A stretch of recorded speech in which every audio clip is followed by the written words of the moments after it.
Hello, ladies and gentlemen. Before the video starts, I'd like to raise awareness on a friend's GoFundMe. Her family restaurant has been going through some hard times, and I thought I could help them by raising awareness for it on my own channel. A link to it will be provided in the description. Please donate any amount of money you want or spread awareness for it however you can.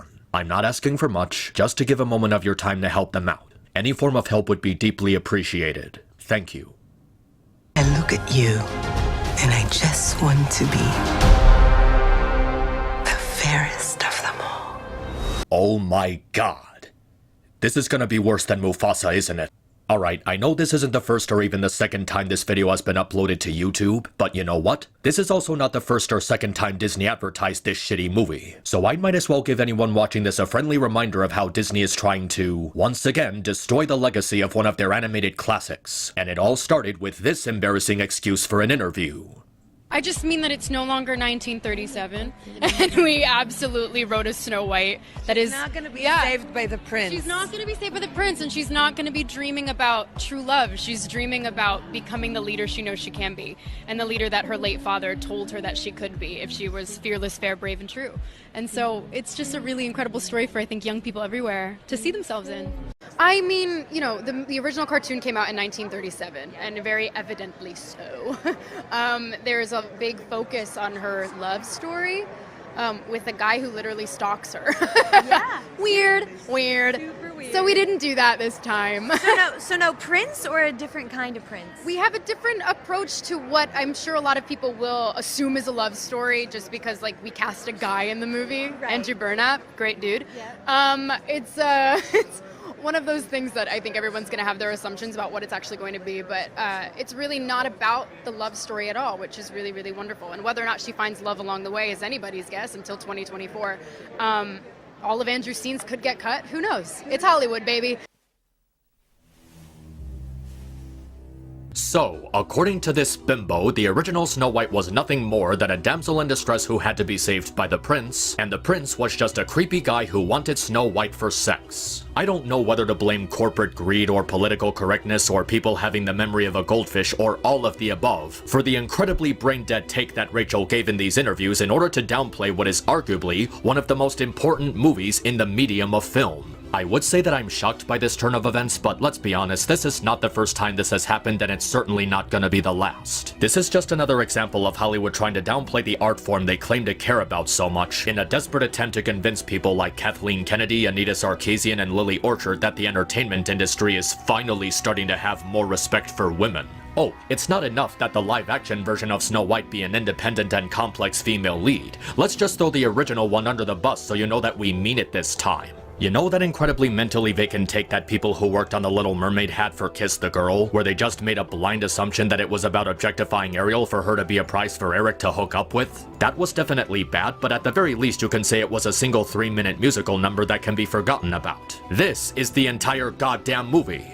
They completely misunderstood what Snow White was actually about and are trying to change history by accusing it of all these things that it was not. Forgive me if I'm a little bit more than upset by this, but if I could point out one isolated incident that Disney has finally lost it, it would be this one. They're going to rewrite the timeless classic that put them on the map, trying to make it more accessible to Democrats and liberals and other left-leaning groups of people, and trying to advertise the story as Snow White being this strong, independent female protagonist who don't need no man. You have the boy's magic. No, this magic belongs to no boy. Now, I have recently been marathoning the animated Disney movies in chronological order, and in my marathon of Disney's animated movies, I have watched the original Snow White very recently, so I can confirm with 100% certainty that the original Snow White is not in any way like how Rachel described it. The original Snow White is a simple and charming story that anyone can relate to. It's about being kind, soft, gentle, and having compassion for people around you and inspiring them to be the better version of themselves. A movie where the main character expresses a lot of gratitude to 7 strangers who let her take shelter from a crazy witch trying to kill her in their cottage in the middle of the woods, in which she makes the independent choice to cook, clean, and provide for them as a token of her thankfulness. And along the way, the dwarves learn some valuable life lessons like how to clean after themselves, the importance of helping people in their time of need, and the rewarding sensation of giving to others while expecting nothing from them in return. Heck, even Birth by Sleep got this right. She sang us pretty songs and made us smile. At bedtime, she told wonderful stories. about falling in love with the prince she met. And when we went to work, she gave us all a kiss. She was so full of kindness. Why, she made better folk of all of us. From what you've said, she must have been very loved.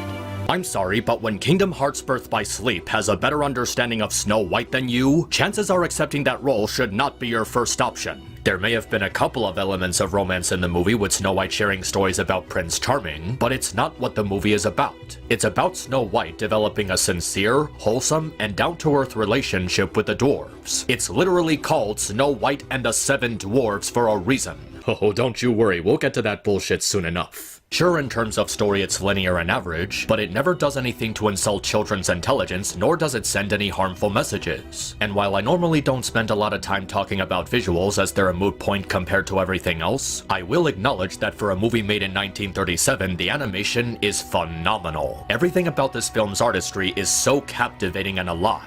You can tell that the artists put their heart and souls into crafting it. There's so much variety in the colors, and the movements of the characters are so fluid and refreshing. And the set pieces and backgrounds they made for the setting are really mesmerizing and full of personality, from the gentle atmosphere of the forest to the dark gloominess of the Queen's castle. But the most important element by far is how the writers were able to successfully get the audience to connect with its characters and their chemistry. I feel like a lot of people give Snow White the short end of the stick just because compared to other princesses like Jasmine, Ariel, and Belle, she's not that deep and complex. Granted, Snow White isn't as complex as those three, but she was never meant to be this deep and complex character. This was the first ever feature-length animated movie drawn by hand, so the challenge wasn't making Snow White a deep and complex character. The challenge was working with the time and budget they were given to bring Snow White's story to life through the medium of animation. And given the final product, they succeeded. Snow White, while not an incredibly deep character, is a very well-written heroine and a very positive role model. When you think about it, she actually goes through a lot in this movie. She had to run away from home after almost getting killed by a huntsman who was sent to assassinate her by her stepmother, got lost in a really scary part of the woods, and was completely frightened to the point of tears. But when she's greeted by the forest animal, she regains her courage and cheers up. She even takes a moment to apologize to the animals for startling them. She knows how to make new friends in any situation, even if it's not always a good one. She doesn't take anything for granted either. When she first arrives at the cottage, she works alongside the forest animals to clean the place alongside them. She doesn't just give them orders and make them do all the work. She directly participates in the cleaning. She sweeps, she dusts, she helps sort out the clothes, and even instructs them how to clean the stuff properly.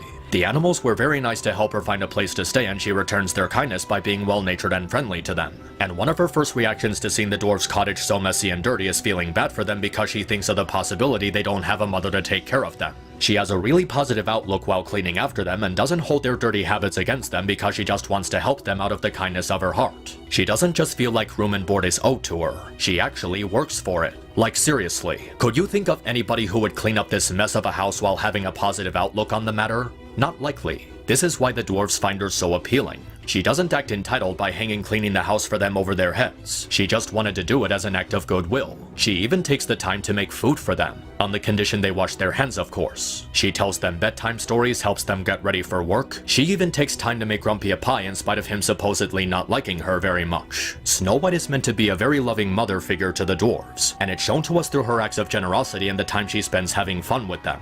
The Silly Song musical number is actually one of my favorite scenes in the movie, not just for its incredible animation, but because it shows a fun-loving side of Snow White that adds to her personality. She's upbeat, expressive, a good dancer, she has a sense of humor. There's even a moment where she goofily kicks one of the cymbals Dopey plays with as he dances off with a silly expression while wearing it like a hat. And Snow White has a good laugh at his silly gesture. That's a really nice character interaction.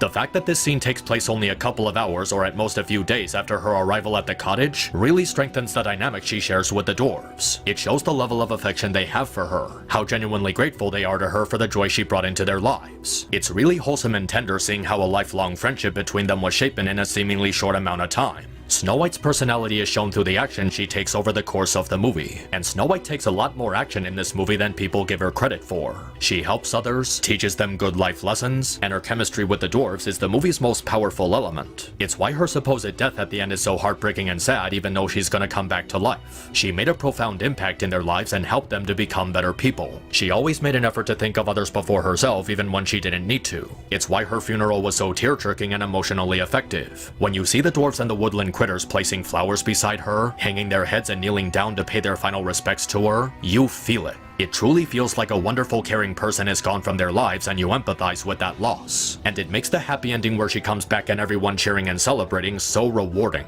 Snow White deserves to have a happy ending because she earned it through her selflessness and always looking on the bright side of things. A lot of people tend to underestimate Snow White as being bland and generic, but for the story and setting she was placed in, she manages to leave a strong impression. Not every female lead has to be deep and complex. They don't always have to be a warrior fighting bad guys and swinging a sword around. Sometimes they just have to be a caring and loving mother figure. Of the 3 classic Disney princesses, I honestly view Snow White as my favorite. Perhaps not the most well written, but her simplicity is really captivating and the story doesn't require her to be more than that. She wasn't just some damsel in distress who needed to be saved by the prince. She was bright, upbeat, caring, thoughtful, responsible, sassy, hardworking, and she was very optimistic given her harsh upbringing under the queen. She even goes through some development by learning how to sing from the animals. She learns how to sing not just for the sake of singing, but to help herself through the horror surrounding her. The animals teach her to sing as a means to deal with her fears and anxiety, and with their help she overcomes that fear and is back to being the hopeful person she's known to be. She's actually emotionally stronger than people give her credit for. And with this combined with all of her other strengths, it makes her one of Disney's most iconic princesses, and even one of their most compelling female leads. Which of course leads into the so-called problematic romance in the movie. Oh, she decided to fall in love with a guy she only knew for 2 minutes of screen time. It's outdated and creepy and it makes the prince a stalker, said no one with a functioning brain in the history of mankind. Look, you can make all sorts of arguments for how the prince in this movie was a bland as unbuttered toast character who was thrown in just to be a love interest for the main protagonist. Many people have, but generalizing his character as a stalker just to make him into a springboard for this new version of Snow White is dishonest and scummy. The prince never displayed any symptoms of being a stalker. He was drawn to Snow White's beautiful singing voice, and when they first meet face to face, he was politely introducing himself. And when she runs away after being startled, he doesn't try grabbing her or running after her. He reassures her he means no harm by returning her gift of singing with his own song. And Snow White shows genuine delight towards how the prince returns her affection. He doesn't do anything disturbing like standing outside her window for hours waiting for her to come out on the balcony, or watch her picking flowers from a distance while hiding behind a tree. At the end of the movie when they say he searched far and wide for her, that's not an indication he was a stalker. It means he was looking for a woman who went missing after he expressed his affection to her. And given the passage of time, she was gone for a long while. Anyone would be concerned for a missing person if they've seen no sign of them in months. And when he plants the kiss on her, he does it to pay his final respects to a person he cared for who he just found out had died. And he kneels down in respect for her along with the dwarves and the woodland creatures. In the literal 5 minutes of screen time this guy was given, where can you possibly point out anything he does that would be on par with stalker behavior? Because she ran away from him when they first met because she was shy? Oh yeah, Snow White is totally disgusted by this guy. Look at the way she hugs herself in joy listening to him sing for her. Look at the way she smiles at him during the song number. Look at the way she asks a dove to pass a kiss onto him as a token of her affection towards him. This guy is totally stalking Snow White against her wishes. Did you people not pay attention to what she was saying literally 50 seconds ago? She was wishing into a wishing well for her true love to find her today. Her wish was fulfilled and the prince was giving her a sense of happiness in a life where she was otherwise being treated poorly. Does it make the romance any less bland and forced? No, I'm not trying to defend it because it does feel like something that was thrown in just for the sake of having a romance in the movie. However, there's nothing truly problematic about any of Snow White's interactions with the prince. Sure, it's not built up with any engaging chemistry, but you know what? I will happily take this over whatever the hell Disney wants to call a romance with that actually problematic Raylo bullshit. Trying to portray a relationship between a woman and the man who tortured her, gaslit her, and tried to kill her on multiple occasions as charming. Snow White tends to be given the short end of the stick by a lot of people for its oversimplicity and lack of complexity. But the reason Snow White works so well and is still regarded by many other people as a timeless classic is specifically because of that simplicity. The movie wasn't meant to be grand or epic. It was meant to be an answer to a challenge. It was believed there couldn't possibly be a full-length animated movie when Walt put his team together to craft this film. And he accepted the call nonetheless. And at the end of it, they pulled off what was believed to be the impossible. Not only did they create an animated movie with a long story, they also added songs and wonderful designs to it. No one ever dared to accomplish a feat as unheard of as creating an animated project with a runtime of over 60 minutes, considering how expensive and time-consuming animation is supposed to be. I've taken the time to look up some making-of videos showing the process Walt and his team went through while working on this movie, and seeing the hardships they faced and the challenges they overcame to bring this movie to the big screen is truly astounding. I highly recommend watching these videos yourself when you have time because I really can't do them enough justice by just describing them with words. The amount of research they did in order to bring the story behind this movie's creation to light is definitely something that deserves more attention.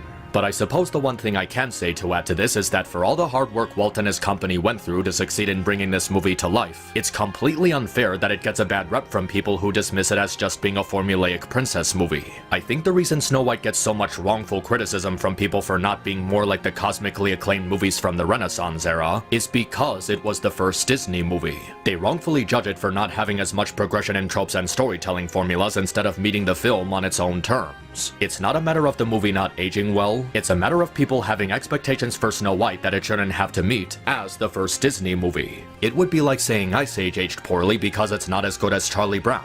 Having expectations for the very first major project of an animation company like Snow White is fundamentally wrong because it wasn't expected to live up to the legacy of any predecessors. It was the movie that created that legacy, and the animated movies that followed would be the ones to fill in the shoes of their predecessor. All these people saying Snow White isn't a good movie by saying it's a simplistic alternative to their modern catalog or any of the Renaissance movies really need to stop doing that, because it's an invalid criticism that doesn't say anything about the movie itself. Snow White wasn't trying to be the Lion King or Encanto or Mulan or Lilo and Stitch or The Little Mermaid or Aladdin. It was trying to be a fairy tale, and as a fairy tale, it succeeds with flying colors. Fairy tales are a wonderful and useful part of childhood. They give children a sense of imagination and learning important stuff. Learning about good and evil, how to value hard work, and how to give people a sense of hope during bad times. We live in a world where happy endings don't really exist, which is fine, it just makes life more interesting to think about. But to escape to the land of make-believe where happily ever after is possible, humanity needs that. You can say there are Disney movies that are better or Disney movies you like more, but not giving Snow White the respect it deserves is disrespectful to the legacy Walt Disney created with this film. I myself wouldn't say Snow White is one of the absolute best movies Disney made. I wouldn't even put it in my top 10.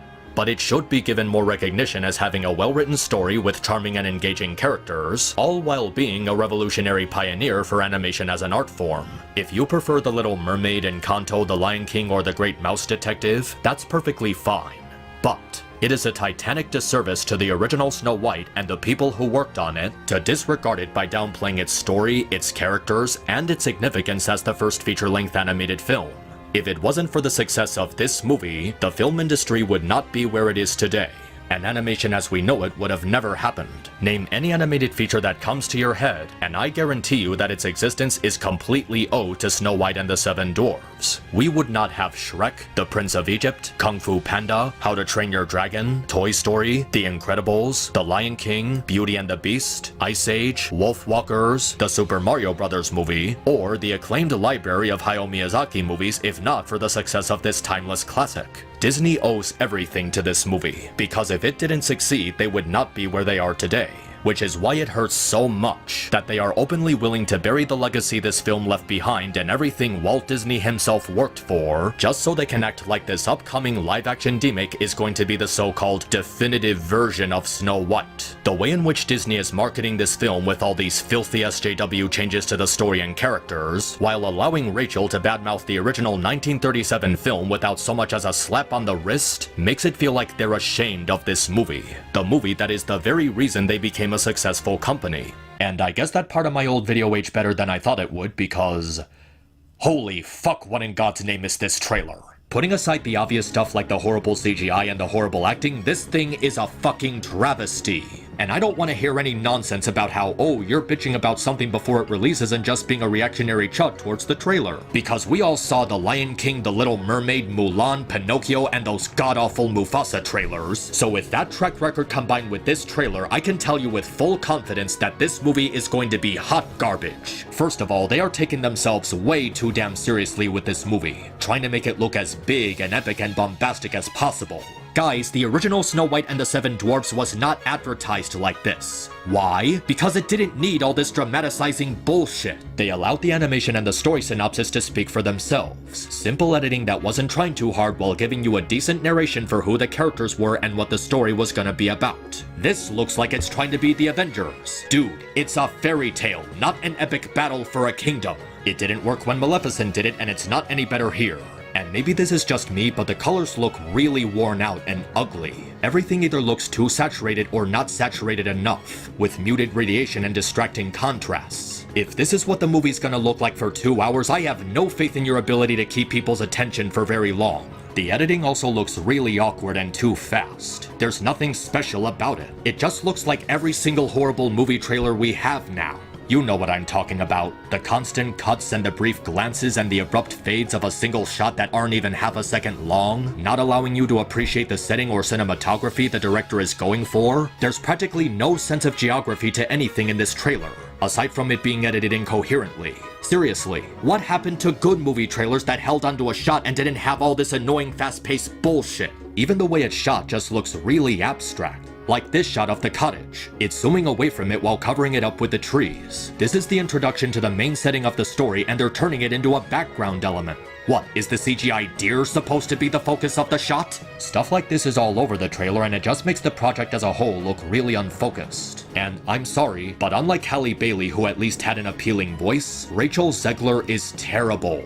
She sounds way too much like a pop singer as opposed to an enchanted princess, and her singing does not suit the fairy tale aspect of the story. This movie's version of Whistle While You Work sounds like it's trying to be a big Broadway hit as opposed to a naturally flowing musical number in a live-action remake of an animated movie. There's no whimsy to the vocal performance, and the dancing just feels overly choreographed. They look like they're spending more time spinning and jumping around instead of cleaning the house like they're supposed to be doing.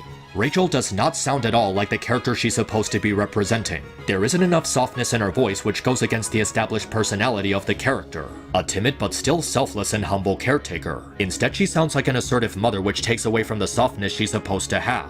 Oh, and speaking of miscasting, the casting of the evil queen makes zero sense. This is one of those situations where you have to be very careful about the casting and make sure you get the right person for the role, because the vibe it sets out will either make or break the movie.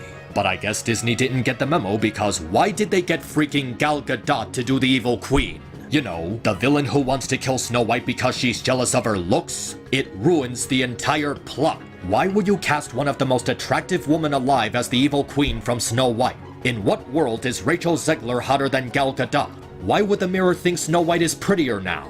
They are literally showing us why this movie can't work. The evil queen is not supposed to be more attractive than Snow White. Otherwise, she has no reason to kickstart the plot. It's like if in the beginning of Pinocchio, Geppetto just adopted a kid from an orphanage. Now the rest of the movie doesn't happen. Roll credits. It's just a baffling casting decision that doesn't do anything to enhance the film. And they only got her because Gal is popular for her Wonder Woman movies, and they just wanted to get someone popular to sell more tickets. Even the makeup just looks wrong. I mean, why does Rachel's hairdo look like Farquaad's from Shrek? Why does the prince look like some random guy in a hoodie instead of royalty? Oh, and I guess it's worth mentioning that they actually did decide to include the prince in the story, which is...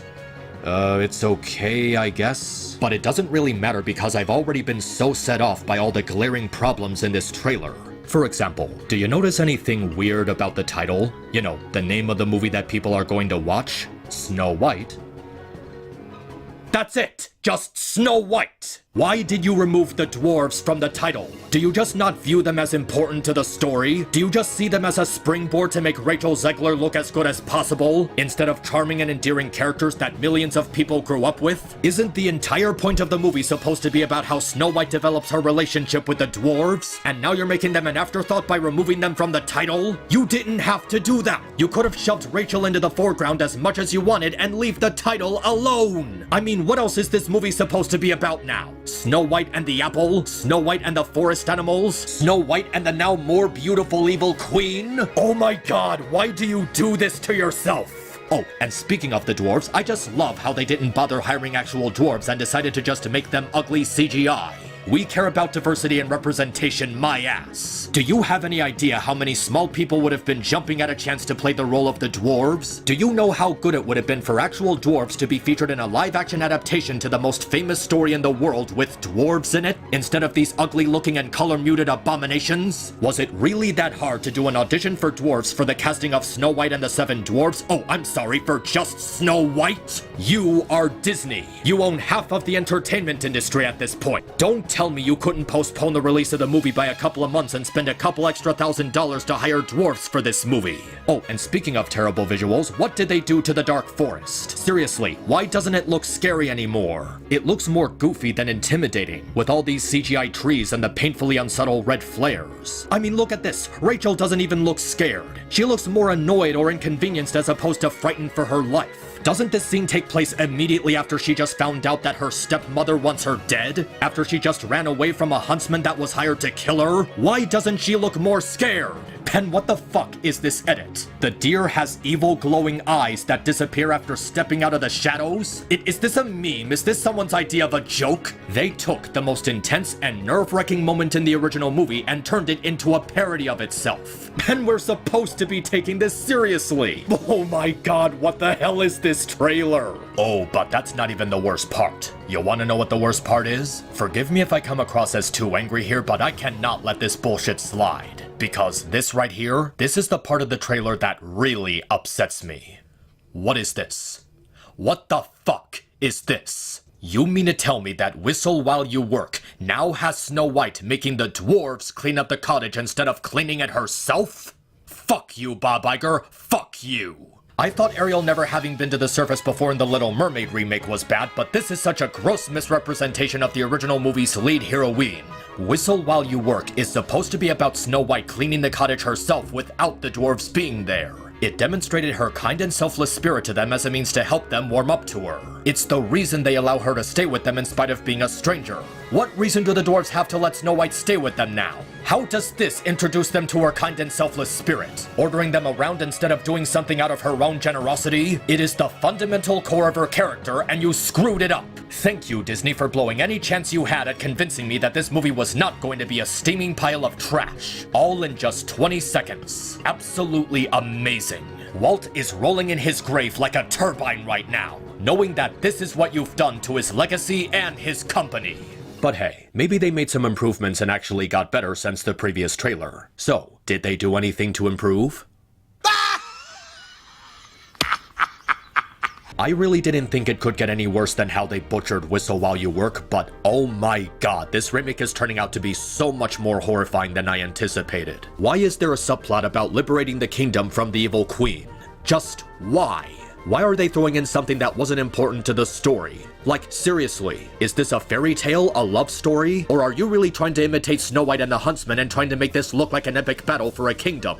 And big surprise, the editing is just as horrible as it was before, with even more of those horrible cuts from a shot that aren't even a second long. This is just another case of Disney making shit up that was nowhere in the original film just to justify its longer runtime.